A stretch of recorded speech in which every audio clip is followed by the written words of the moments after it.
ചേരാതെ നാമേകരായി.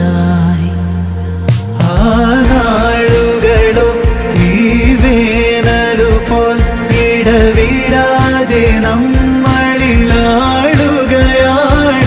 മാഞ്ഞിടുമോ കഥ തീരുകയോ മനമീയൊരു വീതിയിൽ വാടുകയോ. She had met with an accident and has recovered safely. She is safe with her parents. Please pray for her fast recovery.